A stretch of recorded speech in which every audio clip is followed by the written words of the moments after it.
Bismillahirrahmanirrahim. Allahumma salli ala sayyidina Muhammadin wa ala tahirin wa ashabil muntajabin. Assalamualaikum ya Rasulullah. Assalamualaikum wa ala ibadillahi salihin. Assalamualaikum jami'an warahmatullahi wabarakatuh. Alhamdulillahi rabbil alamin wa bihi nasta'in wa ala umuri dunya waddin. Wassalatu wassalamu ala asrafil anbiya'i wal mursalin. Wa sallallahu ala sayyidina Muhammadin wa ala tahirin walhamdulillahi rabbil alamin. Allahumma salli wa sallim wa zid wa barik ala rasulillah wa alihil adhar ala rasulillah wa alihil akhyar. Kembali lagi untuk membacakan buku mengurai tanda kebesaran Allah Subhanahu wa taala, Tauhid Al-Mufadhal, yang disadarkan kepada Imam Ja'far As-Shadiq alaihissalam. Kita akan memasuki pada halaman 18, terkait dengan alat kelamin dan bentuknya, kemudian anggota badan dan manfaat dari anggota badan itu. Kini lihatlah, wahai Al-Mufadol, bagaimana dijadikannya alat-alat kelamin bagi laki-laki dan perempuan atas bentuknya masing-masing. Bagi laki-laki dijadikan alat yang dapat mengembang dan memanjang hingga dapat mengirimkan nutfah ke dalam rahim ketika perlu untuk menumpahkan spermanya pada opum. Dan bagi perempuan diciptakan kantung yang dapat menampung opum dan sperma, mengandung anak dan memberikan keleluasan baginya dan melindunginya hingga ia sempurna.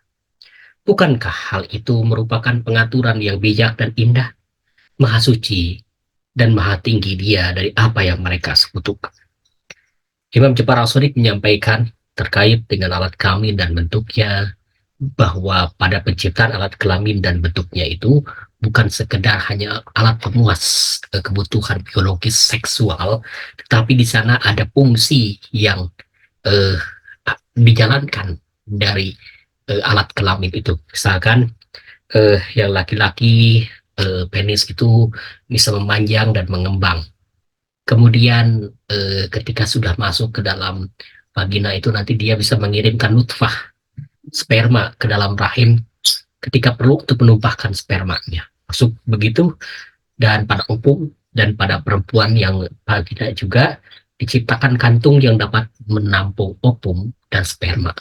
Telur dan sperma dari laki-laki, telur yang dari perempuan, sperma dari yang laki-laki itu kemudian menampung, kemudian sudah menampung itu kemudian menjadi calon bakal bayi begitu, kemudian memberikan keluasan dan melindunginya dalam tempat yang rahim itu kokoh, begitu kokoh ya, terlindungi di sana. Dan itu bagian dari pengaturan ilahi yang sangat tidak kita bayangkan. Bagaimana bisa dari yang sperma kecil begitu bisa masuk, kemudian nanti pembuah dalam rahim dan sebagainya. Jadi tidak ada yang bisa disangkal terkait dengan ada kekuatan ilahi di sana, ada upaya ilahi di dalam urusan uh, alat kelamin saja begitu ya. Bukan hanya alat kelamin saja, bahkan hal-hal yang lain pun ada pengaturan ilahi, ada tatanan, ada sistem yang sudah ditentukan oleh ilahi. Di sanalah peran ilahi ada gitu. Bagaimana mungkin kita bisa menolak keberadaan Tuhan di balik semesta ini? Urusan penis saja, urusan vagina saja, urusan alat kelamin saja diatur, gitu ya. Ada yang tinggal kita menggunakannya. Memang nanti ada faktor-faktor, misalkan bisa terwujud atau tidak menjadi anak dan sebagainya, itu faktor-faktor lain di luar kreasi Tuhan dulu. Terkait dengan anggota badan dan manfaatnya, kita akan bacakan, wahai Mufadol, pikirkanlah mengenai seluruh anggota badan dan pengaturannya masing-masing bagi keperluan. Fungsi dari anggota badan itu ada tujuan, ada kepentingan, ada keperluan di balik penciptaan anggota badan itu. Dua tangan untuk bekerja, oke? Okay? Dua kaki untuk berjalan, dan dua mata untuk melihat. Mulut untuk makan, dan dua kaki untuk berjalan, dua mata untuk melihat, mulut untuk makan, perut untuk mencerna makanan, hati untuk menyaring sari makanan, saluran kencing dan anus untuk mengeluarkan kotoran, kantung-kantung untuk menampungnya, dan kelamin untuk melanjutkan keturunan. Bahwa kelamin itu untuk melanjutkan keturunan. Demikian pula anggota-anggota tubuh lainnya.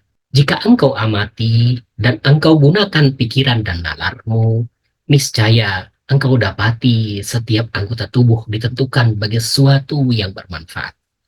Dari sini kita ketahui bahwa penciptaan tubuh kita dimulai dari proses sperma, kemudian juga masuk kepada vagina, ovum, dan sebagainya, sampai terbentuknya tangan, kaki, dan sebagainya, itu ada tujuan, ada aspek aksiologis yang dikehendaki oleh Tuhan. Jadi aspek manfaat dari keberadaan tangan kita, keberadaan kaki kita, hati kita, keberadaan perut kita, hidung, mata, dan telinga, dan sebagainya, itu ada manfaatnya.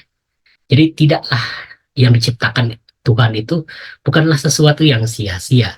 Jadi bukan ciptaan tapi tidak ada manfaatnya. Pasti selalu ada manfaatnya. Hanya saja mungkin kita belum bisa memahami sejauh mana memaksimalkan alat-alat tubuh kita sesuai dengan kehendak ilahi. Demikian kawan-kawan, terima kasih. Mudah-mudahan bisa diambil manfaat dari buku Tauhid Al-Mufadol ini. Al-Mufadol Umir bin Umar Al-Jufi, seorang sahabat ya Imam Ja'far As-Shadiq. Beliau bertanya terkait dengan semesta, ciptaan, dan sebagainya. Dan kemudian jawabannya diberikan oleh Imam Ja'far As-Shadiq dalam bentuk penjelasan-penjelasan semesta alam, tubuh binatang, badan kita, dan sebagainya. Dan yang dibacakan tadi adalah jawaban dari Imam Ja'far As-Shadiq. Wassallallahu ala sayyidina Muhammadin wa alihi tahirin walhamdulillahi rabbil alamin. Subhanallah Imam Ja'far As-Shadiq. A'udzu billahi minasyaitonir rajim. Bismillahirrahmanirrahim. Alhamdulillahi rabbil alamin arrahmanir rahim maliki yaumiddin.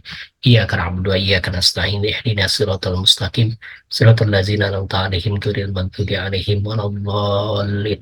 Allahumma shalli ala sayyidina Muhammad wa ala ali sayyidina Muhammad wa ma taufiqi illa billah alaihi tawakkaltu wa ilaihi unib. Assalamualaikum warahmatullahi wabarakatuh.